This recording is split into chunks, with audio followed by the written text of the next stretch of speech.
नमस्कार, आप देख रहे हैं अलर्ट इंडिया न्यूज़ और मैं हूं अरुण त्रिसल। आज हमारे साथ खास बातचीत के लिए एग्रीकल्चर डायरेक्टर के शर्मा जी हमारे साथ हैं।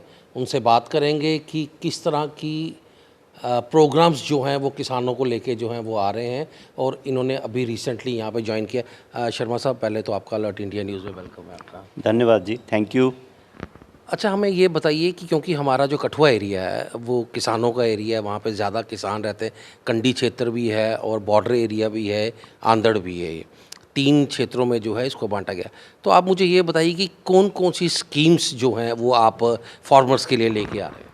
हाँ जी, ऐसा है कि एग्रीकल्चर डिपार्टमेंट जो हमारा है ये वेलफेयर डिपार्टमेंट है और जम्मू सूबे में हमारे लगभग 6.5 लाख किसान फार्म ऑपरेटिंग फैमिलीज़ हैं। ये फार्म ऑपरेटिंग फैमिलीज़ के साथ साथ और भी कुछ लोग जो हमसे जुड़े हुए हैं, जो खेत मजदूर है, जो पट्टे पे खेती करता है, जिसकी अपनी ज़मीन नहीं है, उन लोगों को भी हम अपनी सर्विसेज देते हैं।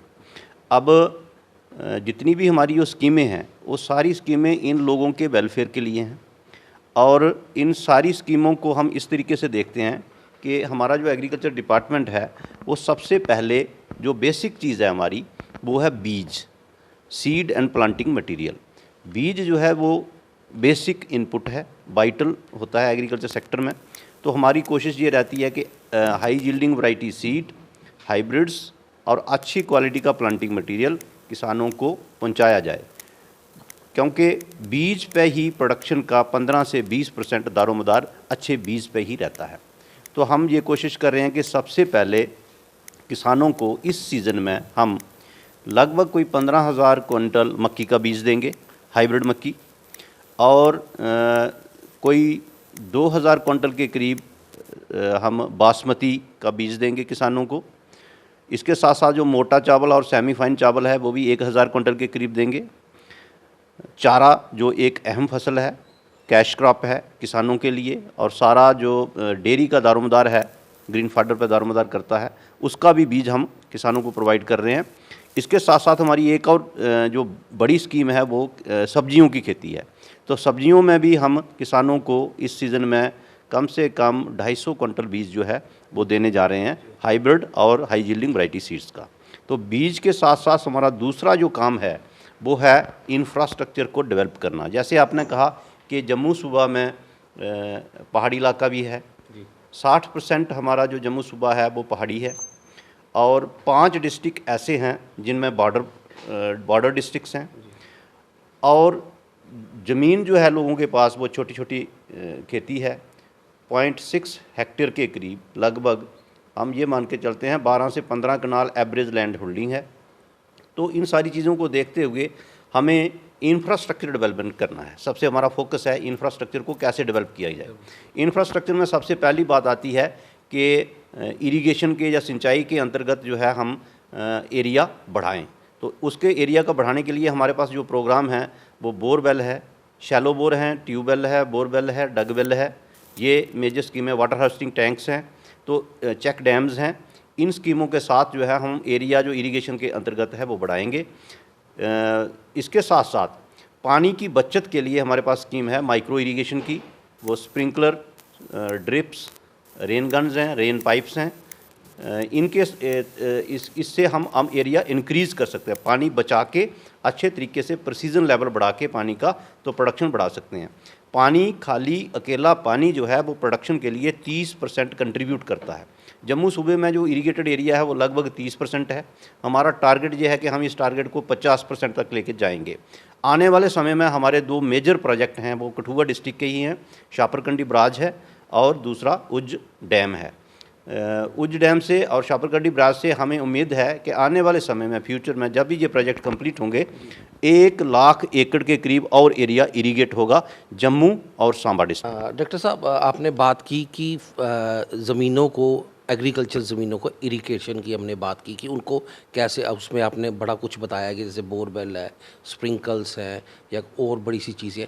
हमारा जो बॉर्डर एरिया है वहाँ पे इरिगेटेड लैंड हो ही नहीं सकती, क्योंकि वहाँ पे जो पानी है वो सारा पाकिस्तान को चले जाता है, जो नाले वहाँ पे हैं। तो किसानों ने कल पिछले कल एक प्रेस कॉन्फ्रेंस की थी। उनका ये कहना है कि एग्रीकल्चर डिपार्टमेंट को लिखना चाहिए कि यहाँ पे कुछ चेक डैम्स बनवाए जाएं, कुछ स्प्रिंकल्स टाइप जो है इन यहाँ पे बनाया जाए, जिससे लोगों को खेती बाड़ी करने में आसानी हो। क्या कोई ऐसा आगे रहेगा आपकी तरफ से किसानों को कोई मैसेज ही आगे हम इसका कुछ करेंगे? जी, जैसा है कि ये बॉर्डर एरिया के जो डिस्ट्रिक्ट्स हैं, जो बॉर्डर की जो प्रॉब्लम है कि सारा पानी दूसरी तरफ चला जाता है, बॉर्डर के दूसरी तरफ चला जाता है। उस पानी को रोकने के लिए जो हमारा जो सिस्टम है, हम किसानों को ये वाटर पंप्स दे रहे हैं कि पानी को लिफ्ट करके अपने खेतों तक पहुंचाया जाए। पोर्टेबल पंप्स हैं, डीजल सेट्स हैं जिनको बम्बी बोलते हैं, ये भी हम किसानों को, और सबमर्सिबल मोटर्स जो हैं वो भी किसानों को प्रोवाइड कर रहे हैं। इसी के साथ साथ बॉर्डर एरिया के लिए जम्मू कश्मीर सरकार की स्पेशल इंस्ट्रक्शंस हैं कि बॉर्डर के एरियाज़ के लोगों के लिए, किसानों को भी 8 से 10% जो है बजट का इनको जाना चाहिए। तो वो भी हमारी प्रायोरिटी है। तो जितना भी पानी है, बॉर्डर में पानी की प्रॉब्लम नहीं है, सिर्फ बॉर्डर में पानी का सही इस्तेमाल करना, जो बॉर्डर का जो हमारा सुपरफिशियल वाटर है या ऊपर सरफेस पे जो पानी है, उस पानी को कैसे रिसाइकल किया जाए।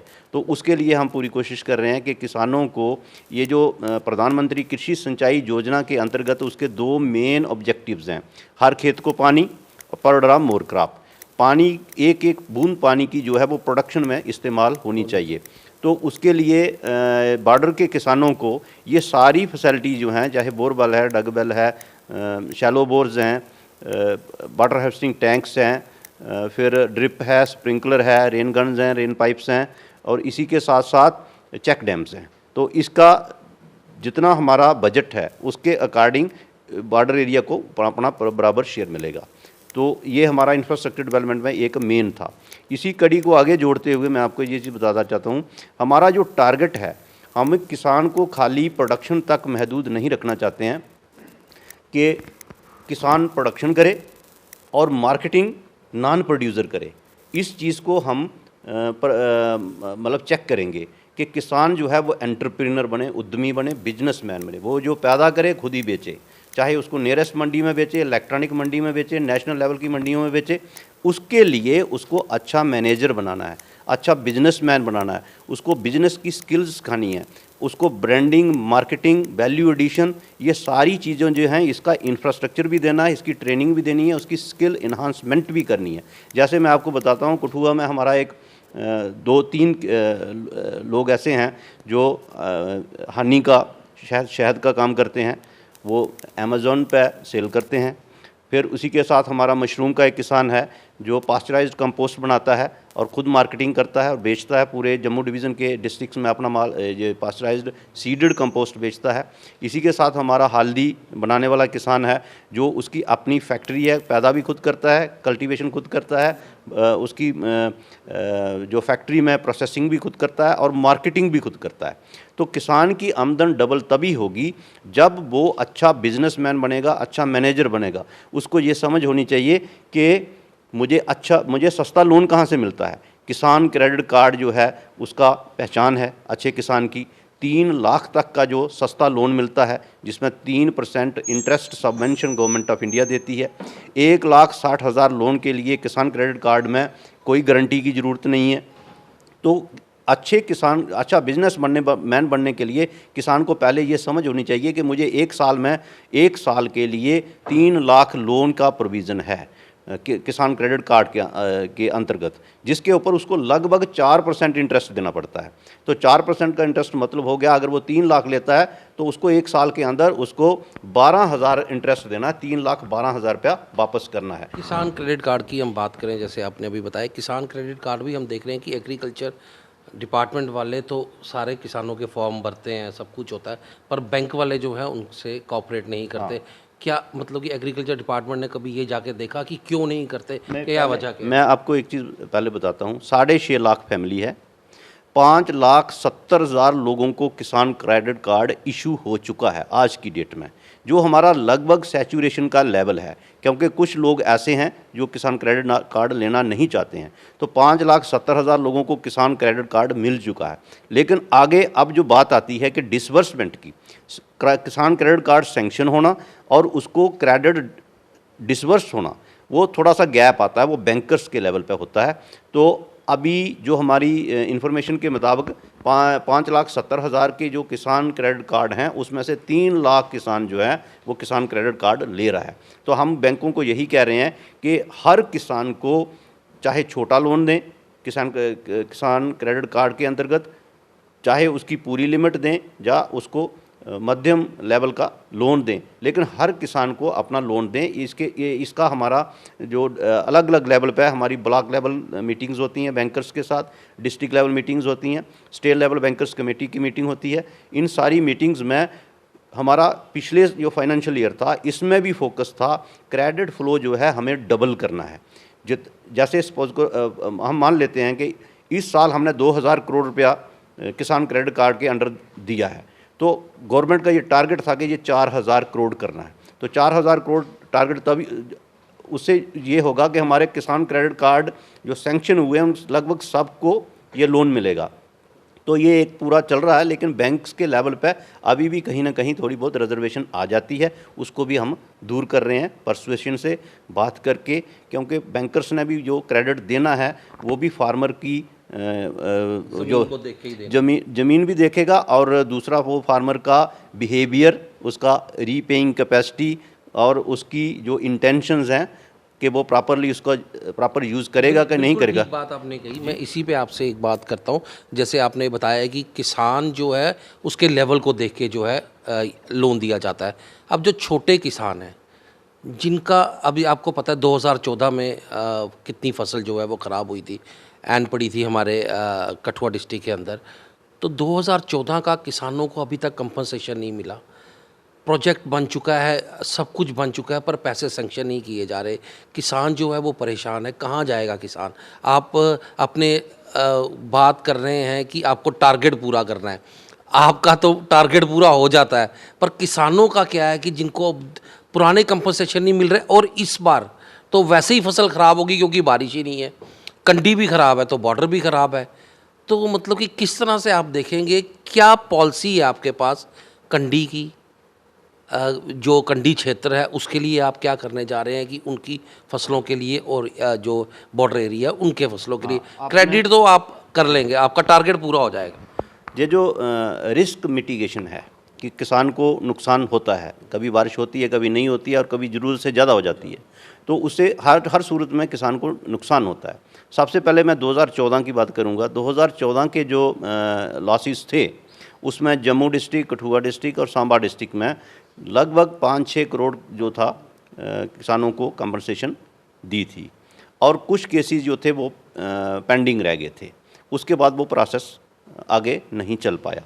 उसके बाद उसी कंटिन्यूटी में हमारी 2017-18 और 2018-19 में पूरे जम्मू सूबा में हमने क्रॉप इंश्योरेंस लागू किया था 2 साल, और उन 2 सालों में किसानों को 37 करोड़ के क्लेम्स दिए इन 2 सालों में।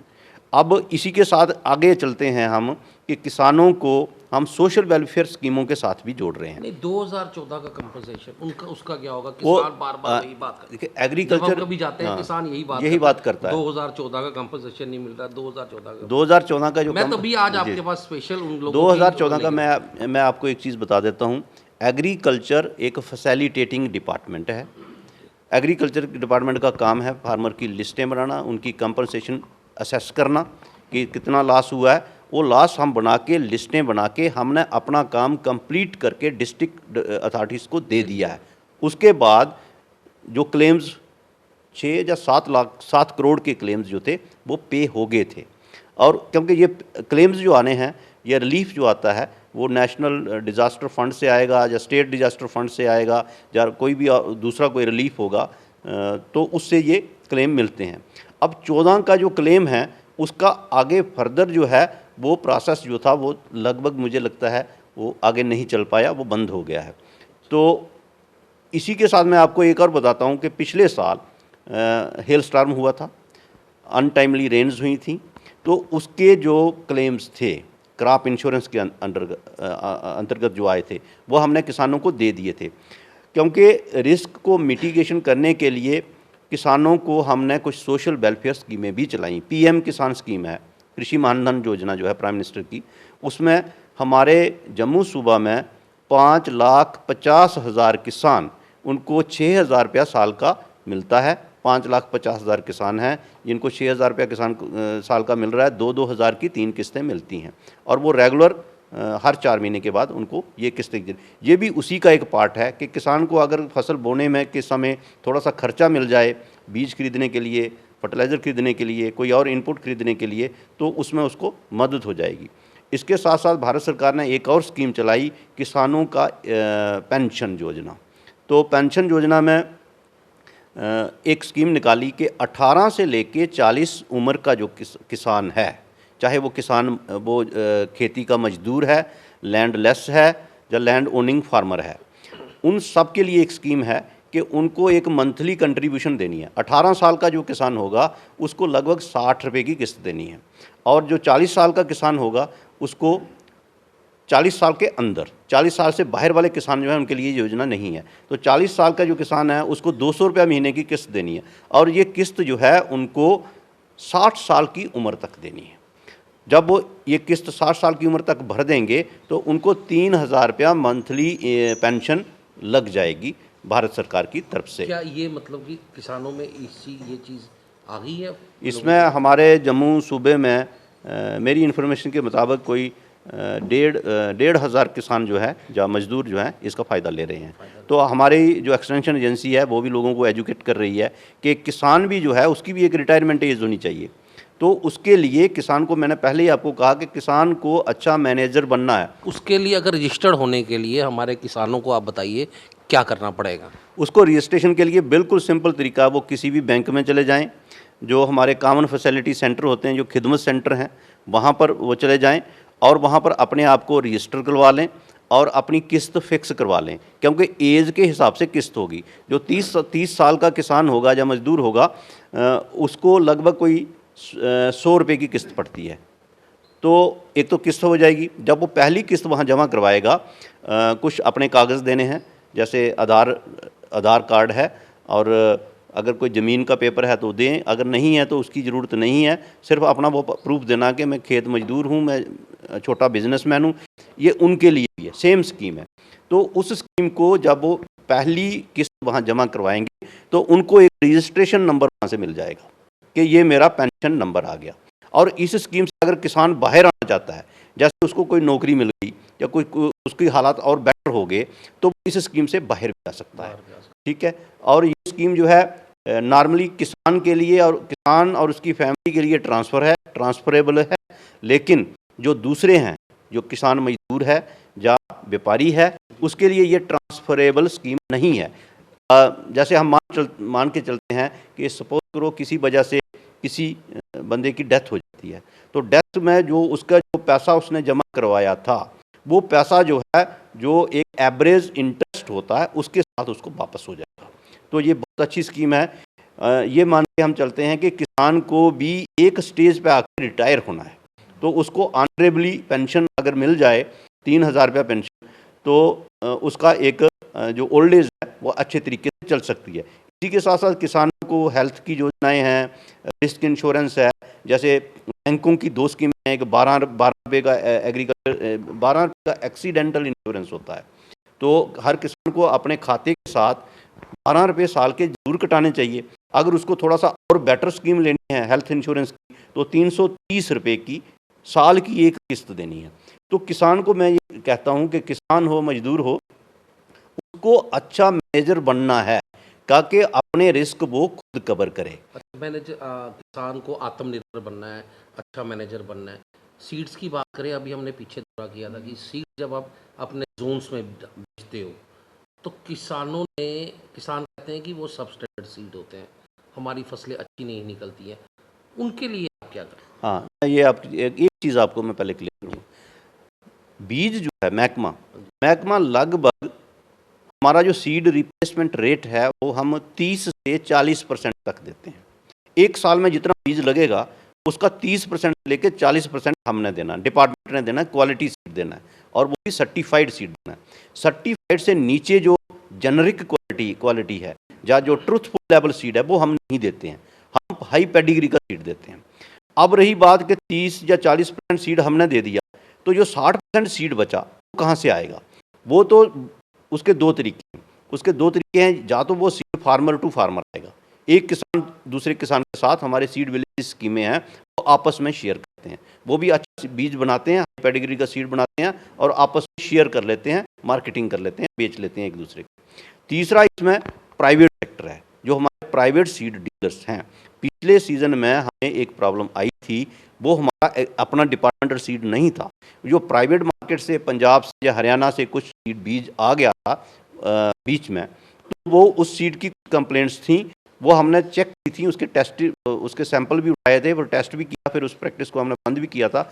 हम ये कोशिश पूरी कर रहे हैं कि क्वालिटी कंट्रोल जो है, हमारी जो लॉ एनफोर्समेंट एजेंसी है, हर डिस्ट्रिक्ट में हमारा इंस्पेक्टर है, अगर कभी भी कोई जो सीड है वो सब स्टैंडर्ड बिकता है, उसका प्रॉपर सैंपल उठता है, और नेशनल सीड पॉलिसी बनने जा रही है। अब ये जो सीड एक्ट है ये थोड़ा सा और इसको पावरफुल बनाने जा रही है गवर्नमेंट ऑफ इंडिया, क्योंकि सीड एक्ट इतनी किसान कहते हैं हमको, एग्रीकल्चर के डिपार्टमेंट वाले हमें कहते हैं ये वाला सीड लो, ये वाला सीड लो, यहाँ से लो, तो कहने का मतलब ये है नहीं, कि उसका ऐसे रिस्पॉन्सिबल मैं आपको एक चीज़ बताता हूँ, जो सीड हम देते हैं वो सीड जो होता है वो फार्मर प्रेफरेंस पे आता है, फार्मर डिमांड करता है, फार्मर अपने देसी तरीके से डिमांड करता है, वो कहता है मुझे ये दे दो, शेर मार्का सीड दे दो, एक हाइब्रिड वैरायटी है, तो मक्की की वैरायटी है, तो वो शेर मार्का के नाम से मांगता है। फार्मर की प्रेफरेंस के ऊपर एक प्लान बनता है, उसके बाद वो सीड जो है हम प्रोक्योर करते हैं, और प्रोक्योरमेंट में उस सीड की प्रॉपर टेस्टिंग होती है, प्रोक्योरमेंट सर्टिफिकेशन, सारी चीज़ें चेक करके वो सीड जो है हम मार्केट में हम अपने स्टोरों में भेजते हैं। तो हमारे सीड में नॉर्मली मैं आपको ये बता देता हूँ कि 99% जो हमारा सीड होता है उसमें कोई कंप्लेंट नहीं होती है, ये मैं आपको अश्योर करता हूँ। फिर भी क्योंकि सीड है, सीड एक ऐसी आइटम है जो अगर कहीं प्रॉपरली हैंडल ना हो, कहीं दीवार के साथ लग गया, मॉइस्चर ज़्यादा हो गया तो जर्मिनेशन की प्रॉब्लम आ जाएगी, या कोई उसमें इन्फेक्शन आ गया, मॉइस्चर ज़्यादा था, तो ऐसा हो सकता है कि जैसे हम 1 लाख क्विंटल साल का सीड हैंडल करते हैं, 10,000 टन के करीब सीड जो है हम डिपार्टमेंट देता है किसानों को, तो उसको हैंडलिंग के लिए, क्योंकि सीड एक दिन में नहीं बनता है, सीड को बनाने के लिए सीड का रोलिंग प्लान है, क्योंकि सीड जो सीड मुझे आज चाहिए वो 3 साल पहले प्रोसेस में बनना शुरू होगा, वो ब्रीडर सीड बनेगा, ब्रीडर फाउंडेशन बनेगा, फाउंडेशन से वो सर्टिफाइड बनेगा, तो आज मुझे सर्टिफाइड जो सीड चाहिए था वो 3 साल पहले उसकी बनाने का प्रोसेस शुरू हो जाता है, तो रोलिंग प्लान में। और फिर सीड को जब हम, क्योंकि इस सीज़न का सीड जो हम बनाएंगे वो अगले सीज़न इस्तेमाल होगा, तो 6 महीने का गैप आता है। अगर प्रॉपर स्टोरेज नहीं होगी, उसकी प्रॉपर हैंडलिंग नहीं होगी, उसका जो मतलब हम ये कहते हैं कि उसको कीड़े या बीमारी या उससे हमें प्रोटेक्ट नहीं करेंगे और वो हर्मेटिकली स्टोर फैसिलिटीज़ नहीं होंगी, तो कभी कभी सीड को डैमेज होने का खतरा होता है। फिर भी हम ये इंश्योर करते हैं, अगर कोई डैमेज्ड लॉट होगा, कहीं पर किसी पॉकेट में कोई सीड डैमेज हो जाता है, तो हम उसी टाइम उसको आइसोलेट कर देते हैं, अलग कर देते हैं, उसको हम प्रोसेस में नहीं डालते हैं। तो ये पूरी कोशिश की जाती है कि सीड ही तो एक मेजर आधार है प्रोडक्शन का, फार्मर का बेस है। अच्छा बीज लगाएगा तो प्रोडक्शन आएगी, अगर बीज ही फेल हो गया तो उसको तो 6 महीने की नुकसान हो जाएगा। अब हमने एक चीज़ और देखी कि जैसे मंडियाँ खोली गई थी आपकी तरफ से, प्रोक्योरमेंट सेंटर्स खोले गए थे, वहाँ पे क्या होता है कि किसान जब अपने बेचने जाता है, कुछ भी बेचने जाता है, दाल लो या कुछ, वहाँ पे उन लोगों को काफ़ी दिक्कतों का सामना करना पड़ता है। वहाँ पे जो आपके डिपार्टमेंट के लोग होते हैं वो कभी किसानों के फसल को मॉइस्चर बोल देते हैं या कभी कुछ, ये हमें किसानों ने बताया, हमने चेक भी किया, मॉइस्चर बोल देते हैं। फिर वो कोई एजेंट होते हैं वहाँ पे, जो एजेंट होते हैं किसान, देखो आप बाद किसान फार्मर्स दिल्ली में बैठे हुए हैं, उनका भी यही कहना है कि एमएसपी जो है वो हमको नहीं मिल पा रही है। एजेंट सिस्टम जो वहाँ पे स्टार्ट हुआ है, कि एग्रीकल्चर वाले कहेंगे ये जी मॉइस्चर है तो ये नहीं उठाएंगे, भाई आप ले जाओ इसको घर। हाँ। तो उसमें क्या है, एजेंट जो है उस धान को, उस फसल को कम रेट में खरीदता है, फिर वो ही जो है वो एग्रीकल्चर मंडियों में दोबारा से वही जाता है। तो ये भी देखने को इस प्रोसेस को पहले आप समझें। ये जो प्रोक्योरमेंट होती है, एमएसपी पे जो प्रोक्योरमेंट होती है, ये एफसीआई करता है, फूड कॉरपोरेशन ऑफ इंडिया करती है। एग्रीकल्चर डिपार्टमेंट जो है खाली फैसिलिटेट करता है मंडियां खुलवाने में। मंडियां एफसीआई की हैं। अब हमने जैसे इस सीज़न में हमने कहा 20 मंडियां खोलो, अब जो गेहूं की प्रोक्योरमेंट होगी तो हमने कहा 20 मंडियां खोलो। ये बात सही है कि मंडियों में 3 लोग बहुत इम्पॉर्टेंट हैं। एक एमएलसी जो लेबर कंट्रैक्टर एफसीआई अपॉइंट करती है, उन्होंने एक लेबर कंट्रैक्टर अपॉइंट कर देती है कि ये मंडी जो है ये खरीदेगा माल। तो दूसरा हमारा एग्रीकल्चर का आदमी होगा वहाँ, तीसरा एफसीआई का इंस्पेक्टर होगा। तो 3 लोग जो होते हैं, इनका इम्पॉर्टेंट रोल है। एग्रीकल्चर वाले का काम है आइडेंटिफाई करना कि ये बंदा किसान है और ये बंदा व्यापारी नहीं। तो जिसका माल मंडी में आएगा वो हम सर्टिफाई करके देते हैं ये किसान है। अब हमारे पास 5,40,000 किसानों का डाटा जो है पोर्टल पे है हमारे पास। तो हमें पता है इस किसान की कितनी ज़मीन है और इसकी प्रोबेबल प्रोडक्शन क्या होगी और ये मंडी में लेके कितना आएगा। ये हो गया हमारा काम। इंस्पेक्टर जो होता है वो माल को देखता है, वो कहता है मॉइस्चर ज़्यादा है, वो कहता है ये वैरायटी ये हम नहीं लेते हैं, ये प्रॉब्लम पिछली बार आई थी, वो जैसे उन्होंने कहा हम शरबती नहीं लेंगे, जो सेमी फाइन वैरायटी होती है, हम मोटे चावल लेंगे। तो फिर हमने ये एक जॉइंट मीटिंग करके सब क्लियर किया था कि 2 किस्म की प्रोक्योरमेंट होती है इसमें पैडी में। एक होती है मोटा चावल, दूसरा होता है ग्रेड ए। ग्रेड ए की जो कीमत थी वो 1888 थी और मोटे चावल की थी 1868। अब जो ग्रेड ए है उसमें शरबती भी आएगी, उसमें हाइब्रिड धान भी आएगा, उसमें सेमी फाइन वैरायटियाँ जितनी हैं वो आएंगी। फिर हमने उनके साथ बैठ के ये क्लियर किया कि आप इन जो कैटेगरी की वैरायटीज़ हैं ये आपको लेनी ही लेनी है। और मैं आपको ये बता दूं, इंश्योर करूं कि जम्मू डिस्ट्रिक्ट में जो प्रोक्योरमेंट हुई उसमें मैक्सिमम प्रोक्योरमेंट जो थी वो ग्रेड ए की थी। कठुआ डिस्ट्रिक्ट में जो प्रोक्योरमेंट हुई वो सारी कोर्स पैड की हुई कि कठुआ डिस्ट्रिक्ट में ज़्यादा मोटा चावल लगता है। तो हमने ये इंश्योर किया ये जितनी भी छोटी छोटी दिक्कतें हैं मंडियों में पूरा ग्रेडर लगे होते हैं सफाई करिए, वो फार्मर को थोड़ा सा लाइन में लगना पड़ता है। और ये बात जरूरी, ये ठीक बात है कि प्रोसेस को समझें आप। प्रोसेस ये है कि जो एमएलसी है, जो लेबर कंट्रैक्टर है, मंडी का जो लेबर कंट्रैक्टर है, वो आज आके वो मिलर होता है। ये बात समझने वाली है, वो मिलर है उस एरिया का। तो जो मिलर है, एफसीआई ने खरीदा तो मिलर को दे दिया, मिलर ने उसको प्रोसेसिंग की तो वापस एफसीआई को दे दिया। तो ये एक दिक्कत रहती है कि एफसीआई, मिलर और एग्रीकल्चर डिपार्टमेंट की प्रॉपर कोऑर्डिनेशन जो है इस साल से ये पूरी इंश्योर होगी। ये मैं आपको पूरा बता देता हूँ। फार्मर आइडेंटिफाई होगा, डीबीटी होगा, ऑन स्पॉट डीबीटी होगा, 72 घंटे के अंदर फार्मर को पेमेंट होगी। पिछले साल हमने जो प्रोक्योरमेंट की थी पैडी की, उसमें थोड़ी पेमेंट डिले हो गई थी, लेकिन आज गवर्नमेंट ऑफ इंडिया ने ये इंश्योर कर दिया है 72 घंटे के अंदर पेमेंट करनी है और डीबीटी से करनी है। वहीं पर इलेक्ट्रॉनिक मीडियम से उसका फार्मर का नाम रजिस्टर हो जाएगा, कितना माल अंदर आ गया, उसने कितना माल दे दिया, उसके हिसाब से जो उसकी पेमेंट बनेगी उसके खाते में सीधी चली जाएगी। इससे पूरे देश में, मैं आपको ये बता रहा हूँ, मैंने 4-5 स्टेटों का स्टडी किया है, पूरे देश में किसान खुश हैं कि मिडल मैन बाहर हुआ है। ये जो धोखाधड़ी थी ये भी खत्म हुई है। और अभी आपने फार्मर्स की स्ट्राइक की भी बात की, तो फार्मर की स्ट्राइक्स में कुल मिला के मुझे जो समझ आती है, ये जो लड़ाई है ये नॉन प्रोड्यूसर लड़ रहा है, ये प्रोड्यूसर नहीं है, ये फार्मर है ही नहीं। क्योंकि मैंने आपको पहले ही बता दिया कि किसान खाली पैदा करता है और बिजनेस कोई और करता है।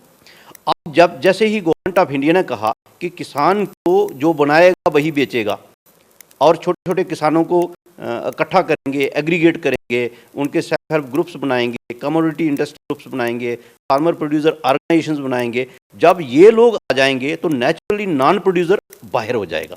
तो दिक्कत ये है यहाँ पर कि नॉन प्रोड्यूसर जब बाहर हो जाएगा जो बैठ के किसान जो है वो डायरेक्ट हो जाएगा। हाँ किसान डायरेक्ट हो जाएगा। तो ये एक दिक्कत है। अभी पीछे कोई हमने 5-6 दिन पहले एक प्रोटेस्ट हुआ था दयालाचक में ट्रैक्टर्स को लेके कि ट्रैक्टर्स जो है वो हम फार्म भरते हैं तो हमारे नंबर आए होते हैं पर हमें मिलता नहीं है। वो क्या चक्कर है सर? लोगों में काफ़ी रोष है इस चीज़ को लेकर। मैं आपको बताता हूँ कि ट्रैक्टर पे हम पहले 2 लाख से लेके 5 लाख तक सब्सिडी देते थे। वो लगभग 40% सब्सिडी होती थी। ट्रैक्टर की डिमांड बहुत है। हमारे पास आज भी 500 एप्लीकेशन है। इस साल हमने 154 ट्रैक्टर दिए जम्मू सूबे में 154, और लाइन शेयर जो है वो कठुआ डिस्ट्रिक्ट ने लिया है। ठीक है, कठुआ जम्मू सांबा ये 3 डिस्ट्रिक्टों ने लाइन शेयर लिया। अब ये है कि रेस में बहुत लोग हैं। फिर हमने एक पॉलिसी बनाई कि फर्स्ट कम फर्स्ट सर्व। भाई आपकी एप्लीकेशन लग गई, आपको सीरियल नंबर मिल गया तो आपने सीरियल नंबर पर वेट करना है, अपना इंतज़ार करना है। अब कुछ लोग ऐसे हैं जो इंतज़ार की आदत में नहीं है, प्रेशर लाते हैं। तो वो लोग तो अभी भी जो हमारे पास 500 एप्लीकेशन पड़ी हुई है वो सारे लोग रजिस्टर्ड हैं, उनको एक प्रॉपर नंबर मिला हुआ है। उनको जैसे ही इस साल हम प्रोसेस स्टार्ट करेंगे तो जो पहले होंगे उनको पहले सब्सिडी मिलेगी। हाँ, दूसरी चीज़ है कि चेक एंड बैलेंसेस हमने देखना है। अगर वो आदमी किसी दूसरी स्कीम में भी फ़ायदा ले रहा है हमारे से, हमारा फिर एक ड्यूटी बनती है कि भाई इस साल हम आपको नहीं देंगे, क्योंकि आप हमारी किसी दूसरी स्कीम से 1 लाख 1.5 लाख कोई सब्सिडी ले चुके हो तो फिर ट्रैक्टर की लोगे तो हमने उसको बराबर भी करना है, ताकि हमने सबको देखना है। अब सब्सिडी लिमिटेड होती है और सबको हम एट ए टाइम तो नहीं दे सकते, इसलिए ये हमने एक पॉलिसी बनाई हमारी एग्रीकल्चर प्रोडक्शन डिपार्टमेंट ने। सबसे पहले जो मशीनरी लेते थे वो एग्रो इंडस्ट्री से लेते थे, वो भी एक प्रॉब्लम थी, कहते थे एग्रो रेट हायर हैं। तो जब से हमारी प्रेजेंट कमिश्नर सेक्रेटरी साहब आए, उन्होंने आते ही एक आर्डर निकाल दिया। उन्होंने कहा फार्मर को ओपन चॉइस है, वो अपनी चॉइस की मशीन जहाँ से मर्जी खरीदे, पंजाब से खरीदे, जम्मू से खरीदे, किसी भी डीलर से खरीदे, किसी भी कंपनी की खरीदे, जहाँ उसको सस्ती मिलती है, अच्छी क्वालिटी की मिलती है, उसकी चॉइस की मिलती है। क्योंकि एक मशीन जरूरी नहीं है कि प्लेन एरिया में जो काम करती है वो पहाड़ी एरिया में भी काम करे, जो सैंडी साइल में काम करती है वो पत्थर वाले साइल में भी काम करे।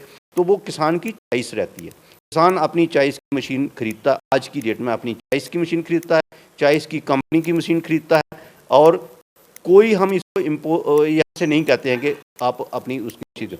अब ये है कि कठुआ में ये जो मतलब एप्लीकेशंस बहुत हैं, तो ये सही बात है कि ये जो धरना देना या स्ट्राइक करना या ये ऐसे काम करना, तो इससे तो किसी को सब्सिडी जल्दी नहीं मिलने वाली है, क्योंकि सारे लोग रजिस्टर्ड हो गए हैं। डिस्ट्रिक्ट एडमिनिस्ट्रेशन को पता है, हमारा जो सब डिविजनल एग्रीकल्चर ऑफिसर हैं और चीफ एग्रीकल्चर ऑफिसर हैं, किसी किसान को अगर ऐसा लगता है कि उसका नाम ड्रॉप हो गया है तो उसके लिए ग्रीवेंस प्रोसेस है। पूरे सिस्टम से आ जाएं, एसडीओ के पास जाएं, चीफ के पास जाएं, डायरेक्टर के पास आ जाएं, और हमारे से ऊपर भी तो लोग हैं मॉनिटरिंग करने के लिए। तो डिस्ट्रिक्ट एडमिनिस्ट्रेशन है, सबसे इम्पॉर्टेंट है कि जितना भी एग्रीकल्चर की स्कीमें हैं इसको डिस्ट्रिक्ट डेवलपमेंट कमिश्नर मॉनिटर करते हैं। कोई भी स्कीम ऐसी नहीं है जिसका चेयरमैन डिस्ट्रिक्ट डेवलपमेंट कमिश्नर नहीं है। और ये जो सारी स्कीमें हैं ये सबसे पहले पीआरआई के साथ डिस्कस होती हैं, जो पीआरआई के मेंबर्स हैं उनके साथ भी डिस्कस होती हैं। इतनी एप्लीकेशन आ गई तो ये हम ये चीज़ें हैं, ये फैसिलिटीज़ हैं किसान भाइयों को दे रहे हैं। डायरेक्टर साहब, हमने कुछ किसानों से भी बात की, उनका ये कहना था कि ये जो मेले आजकल लग रहे हैं बड़े ज़ोर शोर से और बहुत बड़े बड़े मेले लग रहे हैं, ये मिसयूज़ ऑफ फंड्स है। वहाँ पे किसान हो, अगर 100 इंसान वहाँ पहुँचा है तो उसमें से 20 ही किसान होते हैं, 80 तो ऐसे चले जाते हैं, क्योंकि एग्रीकल्चर डिपार्टमेंट गाड़ियाँ भेज देते हैं हमको, लाओ जी भर भर के लोगों की कि किसान जम्मू में मेला लग रहा है, वो लग रहा है, ये लग रहा है। लाखों रुपए की लूट जो है ये मेले के द्वारा जो है वो की जा रही है, क्योंकि खाना प्रॉपर नहीं मिलता वहाँ पे, खाना जो है वो ख़त्म हो जाता है। कुछ इस तरह के आरोप जो है किसानों की तरफ से लगे गए थे। क्या समझते हो आपकी मेला जो है, जैसे अभी हमने इतनी बातें की, इतनी स्कीम्स आपने मुझे बताई, मुझे नहीं लगता कि इतनी स्कीम जो है किसानों को पता होगी, ना ही मतलब कि ग्राउंड पे जो है इन स्कीमों का किसानों को पता होगा। अगर यही स्कीमें अब हम अपने चैनल के माध्यम से लोगों को बताएंगे, अगर इन्हीं स्कीमों पे एग्रीकल्चर डिपार्टमेंट काम करे तो मुझे नहीं लगता कि किसान जो है कभी वो मतलब कि गरीबी की हालत में होगा। आज देखें किसान मर रहे हैं, हमारे तो यहाँ पे तो भी ठीक है, पर लोग जो हैं, किसान जो है बद से बदतर हालत है उनकी। अगर इतनी स्कीमें एग्रीकल्चर डिपार्टमेंट के पास स्टेट की हैं, सेंटर की हैं, अगर इनको प्रॉपर तरीके से चलाया जाए तो मुझे लगता है कि सारे किसान जो है हमारे खुशहाल रहेंगे। इस पे हमारे चैनल के माध्यम से किसानों को क्या मैसेज देना चाहिए? सबसे पहले आपने ये बात की, ये जो मेले हैं, देखिए हमारी एक बड़ी एम्बिशियस स्कीम है भारत सरकार की, उसको बोलते हैं सब मिशन ऑन एग्रीकल्चर एक्सटेंशन, इसको लोकल भाषा में हम आत्मा कहते हैं। आत्मा स्कीम के जो अंतर्गत है, हम किसानों को अवेयरनेस करवाते हैं, उनको ट्रेनिंग भी देते हैं, अवेयरनेस भी कराते हैं, उनके टूर भी करवाते हैं। डिस्ट्रिक्ट के अंदर अगर कहीं अच्छी जगह जो टेक्नोलॉजी सेंटर हैं वहाँ उनको दिखाया जाता है, डिस्ट्रिक्ट से बाहर भी घुमाते हैं, स्टेट से बाहर भी ले जाते हैं। तो ये सारे प्रोग्राम उसका एक पार्ट है। ये भारत सरकार के जो सब मिशन ऑन एग्रीकल्चर एक्सटेंशन है, वहाँ पर जो लोग हैं नीति आयोग में या भारत सरकार की कृषि मिनिस्ट्री में, तो वो जो गाइडलाइंस बनती हैं वो सारा एक सोच समझ के बड़े बुद्धिजीवी लोग हैं जिन्होंने ये बनाई हुई हैं। और उसी के साथ साथ हमारी ये मेले हैं, कृषि मेले बहुत ज़रूरी हैं। टेक्नोलॉजी दिन ब दिन बदल रही है, तो हमने साइलेज पिट बनवाए। साइलेज पिट जो होते हैं वो ज़मीन में बनते हैं और उसमें फिर उसको चारे को फर्मेंटेशन करवाया जाता है, फिर उसकी लिफाफों में पैकिंग होती है, बंडल बनते हैं, फिर जाके वो आगे सेल होता है। अब टेक्नोलॉजी ऐसी बदल गई, अब एक मशीन आ गई। वो जो मशीन है वो ऑटोमेटिक मशीन है, चैप कटर की तरह है, चारे को काटेगी, उसमें एक कंप्रेसर लगा हुआ, हाइड्रोलिक कंप्रेसर है, वो उसको प्रेस भी करेगी, उसको बैग में भी पैक करेगी और बाहर निकाल देगी। इधर से काटा, उधर से बाहर निकाल दिया, तो इंस्टेंट। वो पहली मशीन जो है कठुआ में लगी है। अच्छा, आप ये देखें, वो जो कठुआ में हमने मेला किया था, ये उसका रिजल्ट है। और वो मशीन जो है सबसे पहले कठुआ में लगी। वो मशीन 2 या 2.5 लाख की है, और 2.5 लाख की मशीन को हम 1 लाख रुपया, 25,000 रुपया सब्सिडी भी दे रहे हैं। तो एग्रीकल्चर जो है, मैं आपको, इतनी ग्लूमी सिचुएशन नहीं है। एग्रीकल्चर देश में सबसे ज़्यादा एम्प्लॉयमेंट देने वाला जरिया है। इससे ज़्यादा एम्प्लॉयमेंट में कोई दूसरा महकमा है ही नहीं जो दे पाए इसके बराबर। दूसरा, अगर पॉवर्टी को दूर करना है, गरीबी को उन्मूलन करना है, तो उसका भी सबसे पोटेंट सोर्स एग्रीकल्चर है।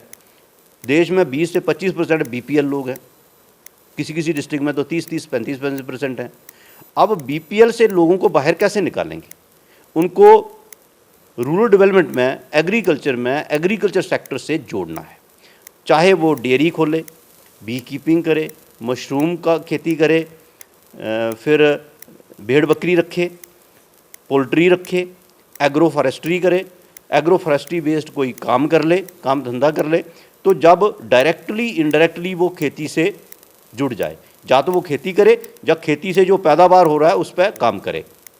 तो ये 2 चीज़ें जो हैं, इसीलिए भारत सरकार का जो सबसे बड़ा और हमारी यूटी का जो फोकस है वो किसान है। और उसको उन्होंने अपने बजट में भी, हमारा जो अपना कैपेक्स बजट है उसको भी इन्हांस किया हमने। हमारा कैपेक्स बजट भी बढ़ा, हमारी सेंट्रल स्पॉन्सर स्कीम्स भी हैं जो हैं, वो भी, उसका भी सीलिंग जो इस साल बढ़ गई और उसका भी फंड्स फ्लो इस साल बढ़ जाएगा। तो एग्रीकल्चर जो है बेसिकली स्टेट सब्जेक्ट है, और हमारे भारत सरकार जो है वो इसको हैंडसमली फंडिंग कर रही है सेंट्रली स्पॉन्सर स्कीम के साथ। और कुछ स्कीमें तो 100% सेंट्रली स्पॉन्सर्ड हैं। और हमारा यूटी में आज तो स्टेट शेयर भी ख़त्म हो गया। अब तो यूटी में जो भी फंडिंग होती है सेंट्रली स्पॉन्सर स्कीम की, पहले हमें 10% स्टेट शेयर लगाना पड़ता था या यूटी का शेयर लगाना पड़ता था, अब हमें 100% है उसमें। इसी सीज़न में हम 3 डिस्ट्रिक्ट्स की हम नोटिफिकेशन कर चुके हैं, जम्मू, सांबा, उधमपुर। इसमें फसल बीमा इसी बैसाखी से लॉन्च कर रहे हैं, और उम्मीद है कि जो बाकी डिस्ट्रिक्ट बच गए, 7 डिस्ट्रिक्ट, इसका टेंडर प्रोसेस बड़ी एडवांस स्टेज में है, तो वो भी हम कोशिश कर रहे हैं कि वो 7 डिस्ट्रिक्ट की भी नोटिफिकेशन हो जाए। क्योंकि किसान को सबसे ज़रूरी है कि किसान को प्रोटेक्शन भी होनी चाहिए। किसान प्रोड्यूस करे, प्रोडक्शन के साथ साथ उसको प्रोटेक्शन भी होनी चाहिए।